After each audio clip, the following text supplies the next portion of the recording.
തെരഞ്ഞെടുപ്പ് കാലത്ത് CPM കോൺഗ്രസിനെതിരെ പയറ്റിയ എല്ലാ ആരോപണങ്ങളും ഇപ്പോൾ CPMനെ തന്നെ തിരിഞ്ഞുകൊത്തുകയാണ്. ലോക്സഭാ തെരഞ്ഞെടുപ്പിലെ കോൺഗ്രസിനെതിരെയുള്ള CPMന്റെ പ്രധാന ആരോപണങ്ങളിൽ ഒന്നായിരുന്നു SDPI ജമാഅത്തെ ഇസ്ലാമി ബന്ധം. എന്നാൽ ഇപ്പോൾ CPM മലപ്പുറം ജില്ലാ സമ്മേളനം തുടരുന്നതിനിടെ SDPI നടത്തിയ വെളിപ്പെടുത്തൽ CPMനെ തന്നെ പ്രതിരോധത്തിലാക്കിയിരിക്കുകയാണ്. നിയമസഭാ തെരഞ്ഞെടുപ്പിൽ താനൂരിൽ മന്ത്രി V അബ്ദുറഹ്മാന് പിന്തുണ നൽകിയെന്ന SDPI വെളിപ്പെടുത്തലാണ് CPMനെ പ്രതിരോധത്തിലാക്കുന്നത്.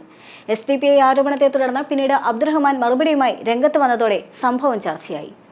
മന്ത്രി V അബ്ദുറഹ്മാൻ വന്ന വഴി മറക്കരുതെന്നും SDPI കടന്നാക്രമിക്കുന്നുണ്ട്. വിജയരാഘവന്റെ വർഗീയ പരാമർശം ഏറ്റുപിടിച്ച് പാർട്ടിയോടുള്ള തന്റെ കൂറ് തെളിയിക്കാനാണ് V അബ്ദുറഹ്മാൻ ശ്രമിക്കുന്നതെന്നും കഴിഞ്ഞ തെരഞ്ഞെടുപ്പുകളിൽ V അബ്ദുറഹ്മാൻ ജയിച്ചത് എങ്ങനെയെന്ന് ഓർക്കുന്നത് നല്ലതാണെന്നുമായിരുന്നു SDPI മലപ്പുറം ജില്ലാ സെക്രട്ടേറിയറ്റ് ചൂണ്ടിക്കാട്ടിയത്. എന്നാൽ മുസ്ലിം ലീഗ് ജമാഅത്തെ ഇസ്ലാമി കൂട്ടുകെട്ടിനെ കുറിച്ചാണ് നേരത്തെ പറഞ്ഞതെന്നും ന്യൂനപക്ഷ വർഗീയതയെ എതിർക്കുക എന്നത് തന്നെയാണ് ലൈനെന്നുമാണ് അബ്ദുറഹ്മാൻ മറുപടി നൽകിയത്. മുസ്ലിം ലീഗിനെതിരായ മത്സരത്തിൽ താനൂരിൽ എല്ലാവരും സഹായിച്ചിട്ടുണ്ട് എന്നും അബ്ദുറഹ്മാൻ പറഞ്ഞു. താനൂരിലെ വോട്ടർമാരെ മറന്നുകൊണ്ടുള്ള ഒരു രീതിയും ഇതുവരെ എടുത്തിട്ടില്ല, ഇനി സ്വീകരിക്കുകയുമില്ല.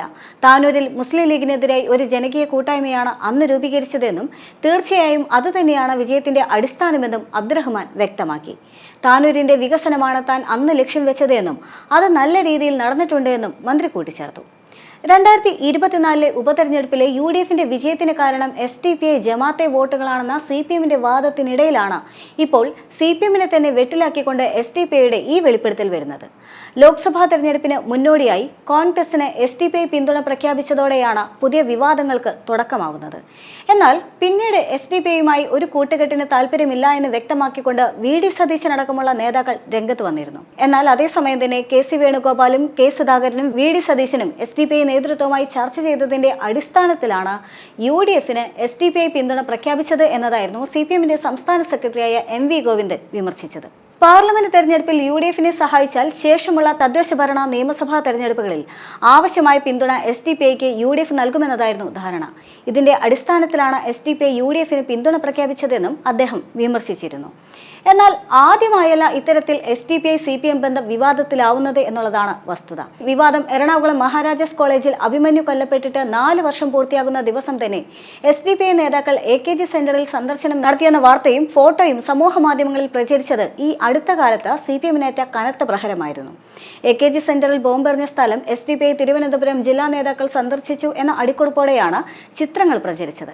എന്നാൽ CPM നേതാക്കളെ കാണാൻ SDPI ജില്ലാ നേതൃത്വം എത്തിയ വിവരം AKG സെന്റർ സ്ഥിരീകരിക്കുകയും ചെയ്തിരുന്നു. എന്നാൽ സന്ദർശന അനുമതി നൽകാത്തതിനെ തുടർന്ന് ഇവർ മടങ്ങിപ്പോയെന്നും AKG സെന്ററിന് മുന്നിൽ നിന്ന് ചിത്രങ്ങൾ എടുത്ത് പ്രചരിപ്പിക്കുകയായിരുന്നുവെന്നുമാണ് AKG സെന്ററിന്റെ വിശദീകരണം പിന്നീട് വന്നത്. ഇനി തെരഞ്ഞെടുപ്പിനെ മുൻനിർത്തിക്കൊണ്ട് SDPI ബന്ധം പരിശോധിച്ചാൽ വെമ്പായത്ത്, ഈരാറ്റുപേട്ടയിൽ, പത്തനംതിട്ടയിൽ, പറപ്പൂരിൽ, കൊണ്ടോട്ടിയിൽ അങ്ങനെ നിരവധി തദ്ദേശ സ്ഥാപനങ്ങളിൽ UDFനെ അധികാരത്തിൽ നിന്നും പുറത്താക്കാൻ SDPIയുടെ പിന്തുണ CPM വാങ്ങിയിരുന്നു എന്ന ആരോപണങ്ങളുണ്ടായിരുന്നു. എന്നാൽ CPMന് ആവശ്യം കേവലം തെരഞ്ഞെടുപ്പുകളിലെ താൽക്കാലിക ലാഭം മാത്രമാണ്. തെരഞ്ഞെടുപ്പാനന്തരം SDPI മനഃപൂർവ്വം തിരസ്കരിക്കും. തെരഞ്ഞെടുപ്പാനന്തരം CPMൽ നിന്നും അണപൊട്ടിയെടുക്കുന്ന SDPI രോഷം ഇതിന് ഉദാഹരണമാണ്. മാത്രമല്ല, ഇടതുപക്ഷത്തിന്റെ ഇതേ തന്ത്രം തന്നെയാണ് SDPI കാലങ്ങളായി തുടരുന്നതും. ഇടതുപക്ഷത്തിന്റെ ന്യൂനപക്ഷ വേട്ടയും മുസ്ലിം വിരുദ്ധതയും പറഞ്ഞാണ് സമരങ്ങളും ഹർത്താലുമൊക്കെ നടത്തുന്നത്. തുടർന്ന് അടുത്തൊരു തെരഞ്ഞെടുപ്പ് വന്നാൽ ഇരുവരും ഇതൊക്കെ മറക്കും. SDPI CPM ബന്ധത്തിലെ ഇത്തരം ഒളിച്ചുകളികൾ വിളിച്ചോതിക്കൊണ്ട് നിരവധി സോഷ്യൽ മീഡിയ പോസ്റ്റുകളും പുറത്തു വന്നിരുന്നു. വെമ്പായം, ഈരാറ്റുപേട്ട, പത്തനംതിട്ട, പറപ്പൂർ, കൊണ്ടോട്ടി, മഞ്ചേശ്വരം, നേമം എന്നിവിടങ്ങളിലെല്ലാം തന്നെ SDPIക്ക് ഏറെ സ്വാധീനമുണ്ട്. മഞ്ചേശ്വരം മണ്ഡലത്തിൽ മാത്രം SDPIക്ക് 142 ബൂത്ത് കമ്മിറ്റികളുണ്ട്. നേമത്ത് SDPI മത്സരിക്കാതിരുന്നത് കൊണ്ട് മാത്രമാണ് V ശിവൻകുട്ടി വിജയിച്ചത് എന്ന ആക്ഷേപവും BJP അക്കാലങ്ങളിൽ ഉയർത്തിയിരുന്നു. വെമ്പായം പഞ്ചായത്ത് പ്രസിഡന്റ് തെരഞ്ഞെടുപ്പിൽ SDPIയുടെ പിന്തുണയോടെ CPIയിലെ സ്ഥാനാർത്ഥി പ്രസിഡന്റായി തിരഞ്ഞെടുക്കപ്പെട്ടിരുന്നു. CPMന്റെ പ്രസിഡന്റ് രാജിവെച്ചതിനെ തുടർന്നാണ് തെരഞ്ഞെടുപ്പ് നടന്നത്. ജില്ലയിൽ നേരത്തെയുണ്ടായിരുന്ന 2.5 വർഷം CPMും തുടർന്ന് CPIയും എന്ന ധാരണ പ്രകാരമാണിത്. കേവല ഭൂരിപക്ഷത്തിന്റെ അഭാവത്തിൽ SDPI പിന്തുണയോടെയാണ് LDF ഭരണം നടത്തിയിരുന്നത്. SDPIയുടെ വോട്ട് CPMന് ലഭിച്ചുവെന്നും ആരോപണങ്ങൾ ഉണ്ടായിരുന്നു. എന്നാൽ 2024 ലോക്സഭാ തെരഞ്ഞെടുപ്പ് സമയത്താണ് CPM ഈ ബന്ധം UDFന് മേൽ ആരോപിക്കുന്നത്. സംഭവം വലിയ വാർത്തയായതോടെ CPMനെയും കോൺഗ്രസിനെയും തങ്ങൾ ഒരുപോലെ സഹായിച്ചിട്ടുണ്ടെന്ന് ചൂണ്ടിക്കാട്ടിക്കൊണ്ട് SDPI നേതാക്കൾ രംഗത്ത് വന്നു.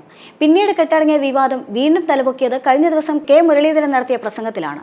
എന്നാൽ അന്ന് പ്രതിരോധത്തിലായി കോൺഗ്രസിന് ഇപ്പോൾ ആശ്വാസമാകുന്ന തരത്തിലാണ് ഇപ്പോഴത്തെ പുതിയ ചർച്ചകൾക്ക് തുടക്കമാവുന്നത്.